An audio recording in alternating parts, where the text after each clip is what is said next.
Hi guys, these are ordered. So this is going to be the video on how to install it, what you're going to get, kind of all of that stuff. What I know right now is that I'm supposed to have them by the first week of March, which, I mean, it's already the 22nd of February, so we'll see if that actually happens. These are a pad washer guard for the Lake Country System 4000 pad washer, if you haven't seen any other videos on it. So what this does is it prevents your surrounding area from getting sprayed by a polisher when you're spinning the polishing pads out. I have some spots on my cabinets and some other different things. Made it so that I wanted to create one of these. It seemed like other people were interested in it, so I ordered 50 of them. I will order more if we have to, but as it stands, I don't want to get stuck with a bunch because I'm paying for these out of my own pocket and I'm not trying to make a bunch of money on them. So I'm going to show you what the installation is like.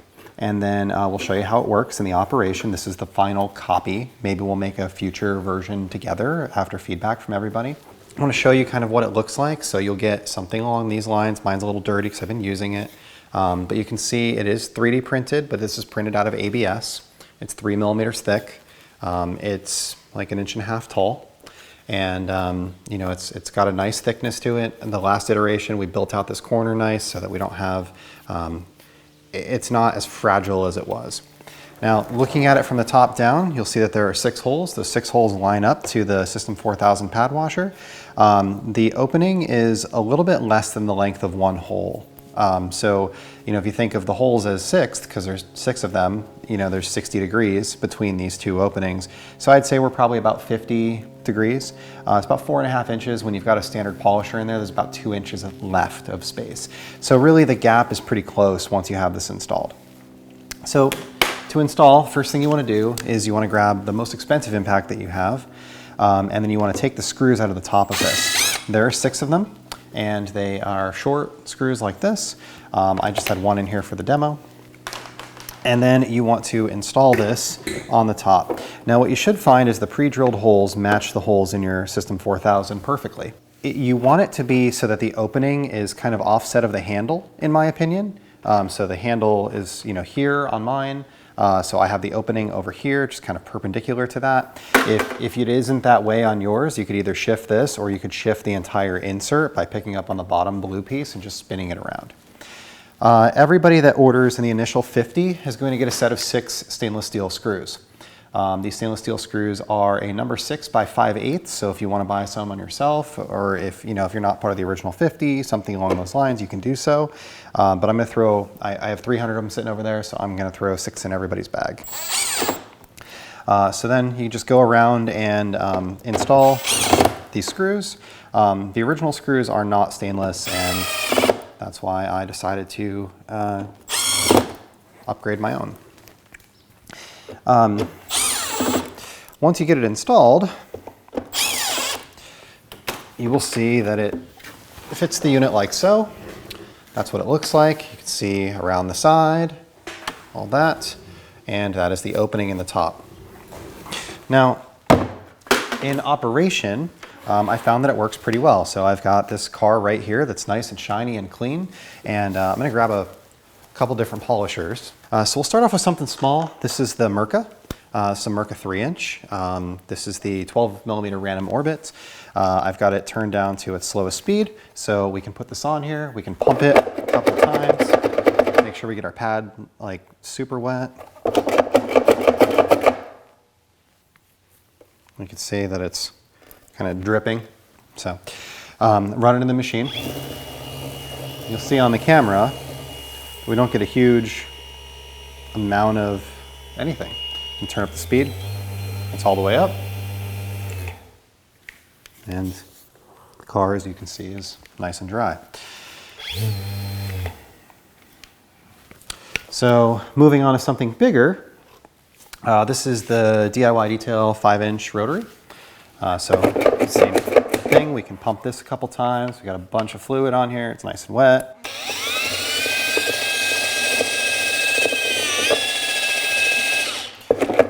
This pad's actually pretty dirty.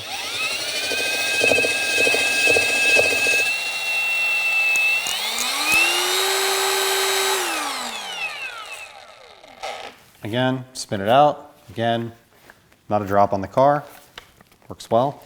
So this is a 5-inch pad, and I've done all the way down to a 1-inch. And this is a 6-inch pad on a 21 millimeter Orbit DIY detail DA. So can do the same thing here. It's nice and wet.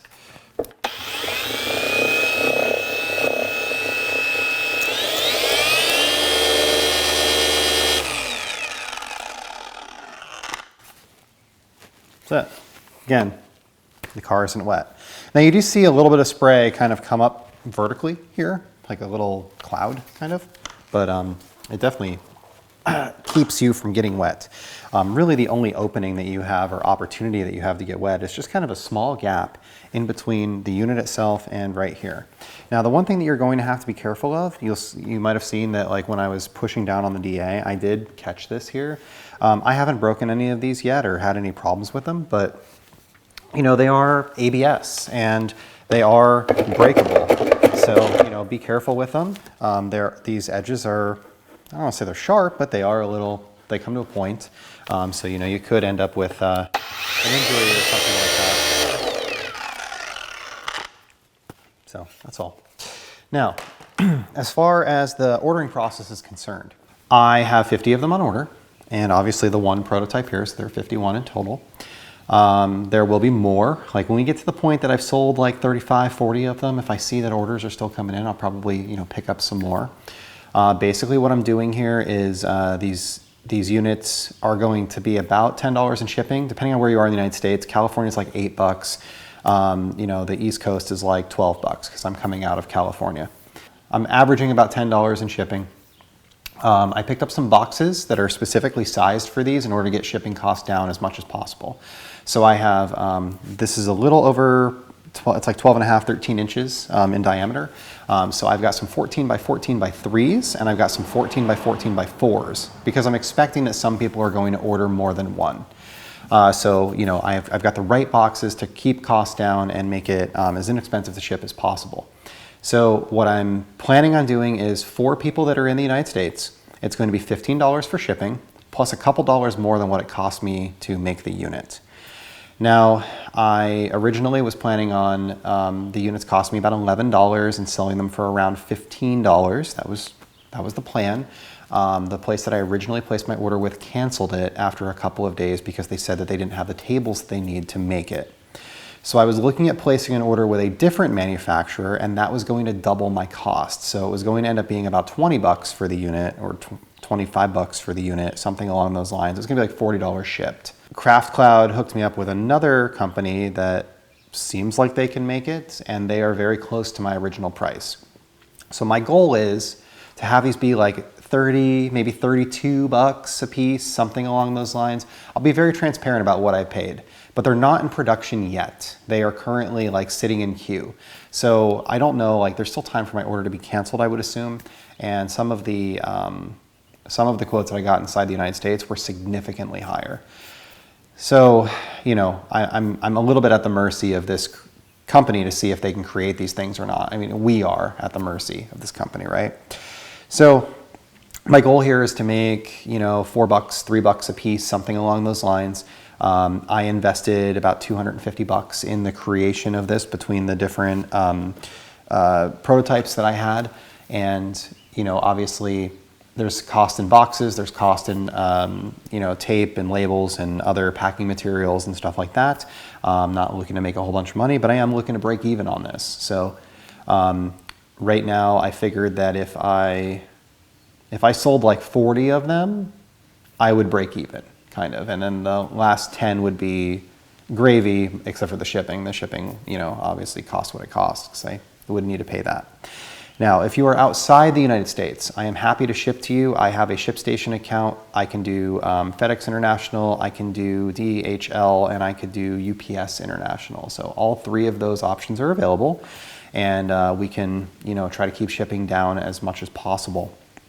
If you want more than one, or you know, you want 3, 4, 5 of them, obviously it'll just be the cost of the units plus the flat shipping fee in the United States, or actual shipping if you're outside the United States. So, you know, it might be cost effective if you want 2 or 3 of them for a shop to buy 3 of them at $15, $17 a piece, whatever they end up being, and you know, another $15 in shipping for all of them together. Now, what I need though, because I want to be able to, so I do not want to collect money from anybody right now, because if these things don't come in, I don't want to have to refund a bunch of people a bunch of money. There are 2 people that have already paid for them because they had my contact info. You know who you are. So what I need you to do, if you want one of these, I need you to send me an email, jeff@improvedgarage.com. It's improved dash, there's a hyphen, garage.com. And my email is in the description of every single video that I post. So you can pick any video and go down, you'll find my email. Send me an email, tell me how many you want, and your shipping address. That way I have a way to get in contact with you when they come in. I'm gonna do like a first come, first serve type of situation, but it's going to be around payment. But basically what I'm gonna do is I'm gonna figure out who is getting the first 50. When they come in, I'm gonna send out PayPal invoices to everybody. If you wanna pay me in a different way, also note that in the email. Like if you wanna do Venmo or you wanna do something else, I'm fine with Venmo, I'm fine with PayPal. I'd like to stick with those 2. And I can send you a PayPal invoice, so you could technically like pay with a credit card. You don't have to have a PayPal account to PayPal me, if that makes sense. So send me an email, give me shipping information as well as the quantity that you want. And as soon as they come in and I figure out the cost, I will send you an invoice for them. And then everybody's going to have like a week to pay the invoice, and I'll get them shipped out. And if you don't pay the invoice in a week, I'll try to follow up with you, make sure that you aren't just missing it or something along those lines. And then I'll go on to other people. That's unfortunately how it's going to have to be. I don't have a storefront. I'm not going to set up a Shopify for this. I don't really have any other way to do it. And like I said, I don't want to really do pre-orders. I don't want to be collecting people's money. I don't want to have to send refunds to people if something doesn't work out. So anyway, that is all that I have for today. Thank you for watching, and I hope that you're having a great day. And thanks for supporting me in this. Ideally, I sell like 49 of these, and everything is cool, and I made my money back, and everybody got one that wanted one, and all of that. People have asked me about colors and some other things, maybe in the future. The thing with colors is, like, if I'm not doing 50 of them in the same color, it's going to be tremendously expensive. Like a single orange one is $70. A 50 black ones is about $650. So anyway, thank you for watching. Have a great day.